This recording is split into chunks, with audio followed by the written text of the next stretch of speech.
शिवली साहब, जो मैंने प्राइम मिनिस्टर का क्लिप दिखाया है, यकीनी तौर पर आप समझ लीजिए कि आप तो खुशी होंगे जो प्राइम मिनिस्टर ने कहा है। थोड़ा एक्सप्लेन कर देंगे, क्योंकि खुर्रम साहब को तो यकीनी तौर पर एतराज़ होगा, ज़रा आम लोगों के लिए कि प्राइम मिनिस्टर क्या कह रहे हैं। वाकई सस्ता मुल्क है हमारा। देखें, प्राइम मिनिस्टर साहब ने जो बात की है वो बिल्कुल दुरुस्त की है। अच्छा जी। उसकी वजूहात हैं कि देखें, जो हम जब कंपेयर करते हैं अपने स्टैंडर्ड ऑफ लिविंग को, यानी कि अपने ज़िंदगी को का जो एक मायार है उसको गुजारने के लिए कितने पैसे एक घराना खर्च करता है। जाहिर है कि दुनिया में आपने ये भी देखना है कि ये कहने की ज़रूरत क्यों पड़ी और ये क्यों है। वो ये है कि कोविड, जिसने कि बिल्कुल पूरी दुनिया को हिला के रख दिया। आप देखें, अगर आप कराची जाना चाहें, आप शायद कराची जहाज़ में जाने से कतराएं, आप नहीं जाएंगे। मुख्तलिफ ममालिक में पाबंदियाँ हैं। ट्रेड उस लिहाज से नहीं हो सकता के बावजूद इसके हमने इन सख्त हालात में अपना जो एक्सपोर्ट है वो अल्हम्दुलिल्लाह 25.6 बिलियन डॉलर का कर लिया है, जो कि हाईएस्ट है। फिर उसके अलावा जो महंगाई की जो वजूहात हैं वो ये हैं कि इंटरनेशनल कई चीज़ें होती हैं जो कि इंटरनेशनल मार्केट डिटरमिन करती है। यानी कि आपकी जो कमोडिटी प्राइसेस हैं, कमोडिटी प्राइसेस में फूड प्राइसेस भी आता है, फ्यूल भी आता है और जिस तरह की चीज़ें जो कि इंटरनेशनली इंपोर्ट हम करते हैं। अब बदकिस्मती से हमें जो फूड की इंपोर्ट है वो हमारे 4 से 6 बिलियन डॉलर तक की होती है, और अब थोड़ी सी ज़्यादा हुई है। उसकी वजह है कि हमें शुगर और वीट की इंपोर्ट करना पड़ी, बिकॉज़ क्लाइमेट चेंज की वजह से जो मौसमाती तब्दीलियाँ हैं उसमें हमारी जो वो है इंपोर्ट है, उसकी जो प्रोडक्शन है हमारी जो फसलों की, वो अभी हालांकि इस साल बेहतर हुई है। फूड इन्फ्लेशन ज़्यादा है, इसलिए आप कह रहे हैं कि ये प्राइम मिनिस्टर की बात ठीक है कि सस्ता बिल्कुल, बिकॉज मैंने आपको देखा ना, देखें आप दालें हैं वो तकरीबन आप 700-800 मिलियन डॉलर की इंपोर्ट करते हैं। खुर्रम साहब को पता है। फिर उसके अलावा ऑयल हो गया, फिर उसके बाद पाम ऑयल हो गया, एडिबल ऑयल हो गया, और चीनी, शुगर, ये सारी वो चीज़ें हैं जो कि एक बुनियादी हर घर में इस्तेमाल होती हैं। इसकी जो बैनुल-अक़वामी कीमतें हैं वो 40% तक बढ़ गई हैं। अच्छा, ये क्यों कहा जाता है कि प्राइम मिनिस्टर को जी गलत फीड किया जा रहा है और ये गलत फिगर्स हैं? अब जैसे एहसन इकबाल साहब को देख लें, वो खुर्रम साहब के वेल एक्सप्लेन किया एहसन इकबाल साहब का मतलब क्या था। अपने ट्वीट में कह रहे हैं कि न्याजी साहब हकीकत से कितने कटे हुए हैं। उनको अंदाज़ा भी नहीं है कि मुल्क में महंगाई कितनी ज़्यादा है, वो तस्लीम करने को तैयार नहीं है। और अगर फिगर्स की बात की जाए तो मोहम्मद ज़ुबैर साहब ने, अब वो भी मईशत को समझते हैं, उन्होंने कहा जी कि जो इन्फ्लेशन के हवाले से रेट्स है और जो रीजन में देखा जाए, पाकिस्तान की इन्फ्लेशन इस वक्त सबसे ज़्यादा है। अब रीसेंट फिगर्स ऑब्वियसली जो उन्होंने कोट किए हैं अपनी ट्वीट के अंदर, वो ये कि पाकिस्तान 10.74% पे है, बांग्लादेश हमसे पीछे है, इंडिया हमसे पीछे है, श्रीलंका हमसे पीछे है। लेकिन फूड इन्फ्लेशन का आप कहते हैं उसका एक वजह ये है कि बिकॉज हम बहुत सी चीज़ें इंपोर्ट कर रहे हैं, तो वो एक नेचुरल कॉन्सिक्वेंस है उसका। लेकिन प्राइम मिनिस्टर की बात अपनी जगह ठीक है। खुर्रम साहब, कैसे, आपको क्यों एतराज़ है कि वज़ीर आज़म क्यों कह रहे हैं? आपने ये एक चार्ट प्रिंट करके रखा जी, जी, बिल्कुल खूबसूरत सा। जी हाँ, आपको भी भेजा था मैंने कि आप इसका रिबटल लें। इसका वाहिद फायदा ये है कि अगर आपने पर्चा आउट करके दिया, नहीं, वो तो प्राइम मिनिस्टर ने खुद आउट कर दिया। अगर तो इसके गोल गोल कतले काट के अवाम को रोटी बनाकर दिए जा सकते तो इसका बहुत फायदा है। अच्छा, फिर तो मैं मानने के लिए तैयार हूं। या इसमें चलें, कम से कम इसके कागज लदा करके इसमें गरीब अवाम में मुफ्त पकोड़े बांटे रख के, तो बहुत फायदा है अवाम को। उसके अलावा कोई फायदा। वज़ीर आज़म इज इन लाला लैंड, जिस मुल्क में 24 महीनों से अशियाए खुर्दोनोश की महंगाई मुस्तकिल मंथ आफ्टर मंथ 10% से ज्यादा हो, पाकिस्तान के अवाम के गले कट गए हैं। और मैंने जून में बजट से पहले एक बड़ा सिंपल एक्सपेरिमेंट किया था कि ब्यूरो ऑफ स्टैटिस्टिक्स ने जो मुस्लिम लीग नून का जो आखिरी हफ्ता था हुकूमत का, उसमें हर हफ्ते वो नंबर रिलीज करते हैं। तो मैंने कहा जी 1 किलो आटा, 1 किलो चीनी, 1 किलो मूंग की दाल और 1 किलो घी, ये बेड रॉक है पाकिस्तान के फूड का।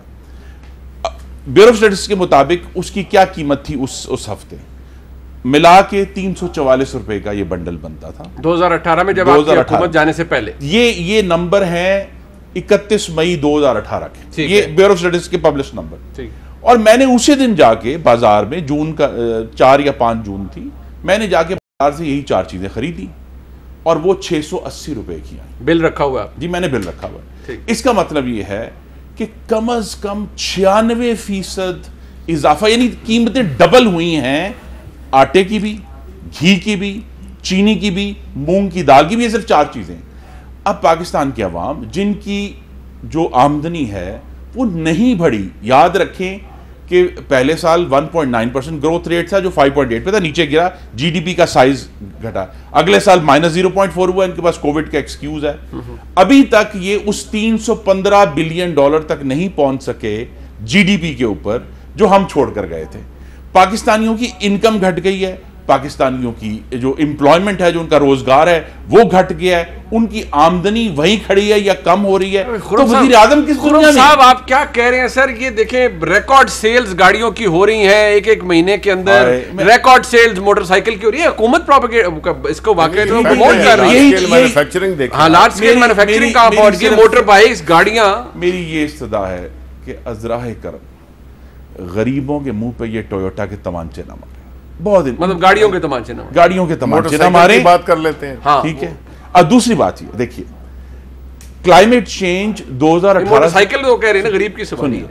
2018 से पहले भी था ना क्लाइमेट चेंज, अभी तो नहीं आया, लेकिन 2018 तक पाकिस्तान चीनी और गंदम एक्सपोर्ट कर रहा था। पाकिस्तान में वाफर मिकदार में मौजूद थी कि एक्सपोर्ट करने के बावजूद पाकिस्तान में इन चीज़ों की कीमतें नहीं बढ़ रही थी। यहां अजीब नहुसत आई है कि जैसे ही 2018 में हुकूमत चेंज होती है, क्लाइमेट चेंज आ जाता है। हुकूमत आई है, आपने नहुसत का लफ्ज बड़ा नहीं, ये बड़ा सीरियस लफ्ज है, इसलिए कि जब अचानक एक मुल्क फूड एक्सपोर्टर से फूड इंपोर्टर बन जाए। हमें वजीर खजाना ने 6 दफा बजट डिबेट किया कि we are net food importers. आपकी गलती है। But is this factually incorrect है वो? क्योंकि शिबली साहब भी देखिए, उनका मेन थ्रस्ट क्या है कि हमारा, क्योंकि मेजर जो फूड आइटम्स है वो इंपोर्ट हो रहे हैं, उसकी वजह से मैं बार-बार ये कह रहा हूं, मैं स्टैंडिंग कमेटी का चेयरमैन था। आफते नागहानी नहीं है, आफते इमरानी है ना। अच्छा, आफते इमरानी है कि भाई आपके अचानक जो है, जिस मुल्क में गंदम के वाफर स्टॉक्स थे उसको गंदम इंपोर्ट करना पड़ गई। जिस गंदम में चीनी के वाफर स्टॉक्स थे कि वो चीनी एक्सपोर्ट कर रहा था, उसको चीनी इंपोर्ट कर। इस हुकूमत की इकोनॉमिक पॉलिसी में बुनियाद में माफिया सरपरस्ती है। पिछले साल पंजाब से 60 लाख टन गंदम स्मगल हुई है। वजीर फूड सिक्योरिटी आपके दौर में नहीं हुई। तभी देखिए ना, हम वैसे शिबली साहब अगर ये मैं सिंपल एग्जांपल दे दूं, और वो भी फैक्ट है ब्यूरो ऑफ स्टैटिस्टिक्स से। जिस हफ्ते हमारी हुकूमत आई 2013 में, चीनी की कीमत ब्यूरो ऑफ स्टैटिस्टिक्स के मुताबिक 53 रुपए फी किलो थी। जिस हफ्ते हमारी हुकूमत ने अपनी मुद्दत मुकम्मल की, 52 रुपए किलो थी। 5 साल में चीनी की कीमत बढ़ने की बजाय 1 रुपया घट गई। मैनेजमेंट हो रही थी इकोनॉमी की।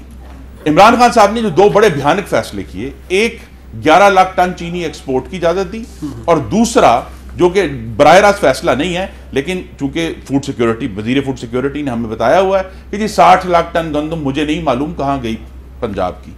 ये इन 2 चीजों की वजह से पाकिस्तान में अब चीनी और गंदम की कीमत कंट्रोल में नहीं आ रही। चीनी की कीमत 1000 दफा प्राइम मिनिस्टर हम ये कर रहे हैं, हम वो कर रहे हैं, 85 रुपए कर रहे हैं, 110 एक बात जो कंट्रोल नहीं आ रही। प्राइम मिनिस्टर कह रहे हैं, वो खुद तो नहीं, उन्होंने चार्ट घाड़ लिया ना, आपने कहा इसके कतले बना के लोगों में बांट दें, लेकिन ये प्राइम मिनिस्टर ने इसके ऊपर प्रेस कॉन्फ्रेंस की है खोगर साहब। देखिए ना, और वो 4 चीजें जो एक बात खोगर साहब, ये सब लोग पाकिस्तान में जो आज अपने बच्चों को खाना खिलाने के काबिल नहीं है, इनको आप दूसरे मुल्कों में ले जाएंगे, पहले रोटियां खिलाएंगे, फिर वापस लेके आएंगे। उनके पास ये लग्जरी नहीं है कंपैरिजन। अच्छा नहीं खोकर साहब, देखिए 4 चीजें हैं जो इस पूरे रिव्यू के अंदर रखी गई हैं, जिनके बेसिस के ऊपर कहा गया है कि पाकिस्तान सस्ता तरीन है। रेंट इंडेक्स है, ग्रोसरी इंडेक्स है, और अगर आप देखें local purchasing power, petrol prices, हाँ, मतलब ये सारी चीजें हैं। प्राइम मिनिस्टर कहते हैं रीजन के अंदर हम सबसे सस्ते हैं, और वो तो इनफैक्ट कह रहे हैं मुल्क पूरी दुनिया के अंदर हम सबसे सस्ता मुल्क है रहने। ये हम नहीं कहते, ये तो पूरी इंटरनेशनल रिपोर्ट है। मैंने भी वही कहा कि वो रिव्यू मौजूद है, मैं तो उसको कोट कर रहा हूं। बट खोकर साहब, मुनीब भाई, मेरे ख्याल से इसका बेहतरीन, ये हुकूमत तो ज़ाहिर बात है इसको प्रोपगेट कर रही है, अपोजिशन ने कहना है कि ये ठीक फिगर्स नहीं है।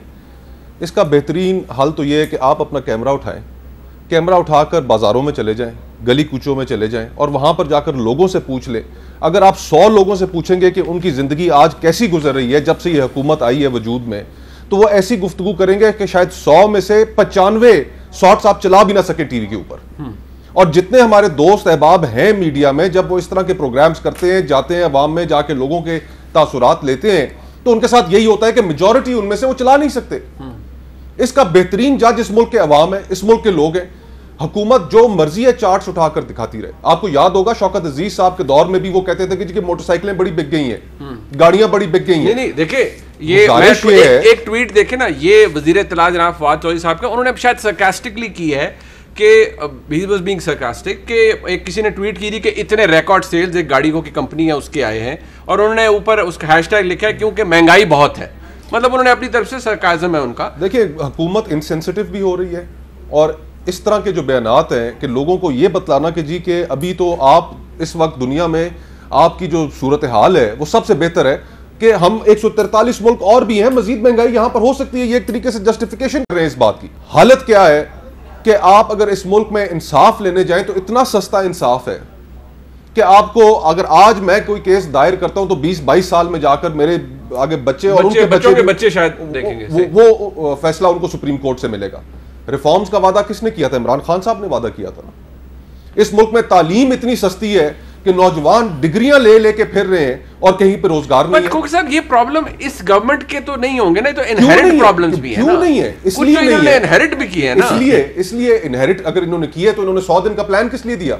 हाँ, ये बात आपकी देखिए ना, 1 करोड़ नौकरी का वादा, 1 करोड़ नौकरी का वादा वो तो इन्होंने किया। सर 5 साल तक पूरे ओढ़ दो। अच्छा तो कितने 1 करोड़ नौकरी मुझे बता दे कि उसमें से 50 लाख 3 साल में कितने निकल रहे? लेकिन फिर बेरोजगारी कहा था कि हमने नहीं देनी थी, हम एनवायरनमेंट क्रिएट करेंगे। अगर आप ये चार्ट दिखा रहे हैं, जवाब देता हूं, तो आप ये भी इस बात से भी बखूबी वाकिफ होंगे कि इस वक्त इस मुल्क में जितने इंडिपेंडेंट इकोनॉमिस्ट्स हैं वो कह रहे हैं कि बेरोजगारी की जो शरह है वो 2 करोड़ क्रॉस कर चुकी है।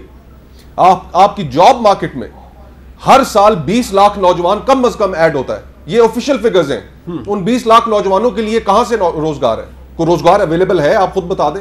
आप अपनी इंडस्ट्री उठा के देख लें, मीडिया में हजारों लोग बेरोजगार हुए जब से ये हुकूमत में आए हैं। आपके कितने दोस्त, आपके कितने कॉलीग्स, ये कैमरामैन, ये रिपोर्टर्स, आपको लगता है कि उसकी वजह भी इमरान खान साहब की हुकूमत है? लगता नहीं है, हकीकत यही है। वो क्योंकि वो बात कहते हैं आपको हर जगह पर कीड़ा इमरान खान साहब की हुकूमत। देखिए खुर्रम साहब ने तो इतने सख्त लफ्ज इस्तेमाल कर दिया। आखिरी बात कहने दें, फिर आप शिबली भाई से जवाब ले लेना। अच्छा। कि एक आम आदमी के 3 या 4 उसके बड़े खर्चे, उसका खर्चा है अपने किचन का, उसका खर्चा है अपने बच्चों की स्कूल की फीसेस का, और उसका खर्चा है अपने बिल्स का।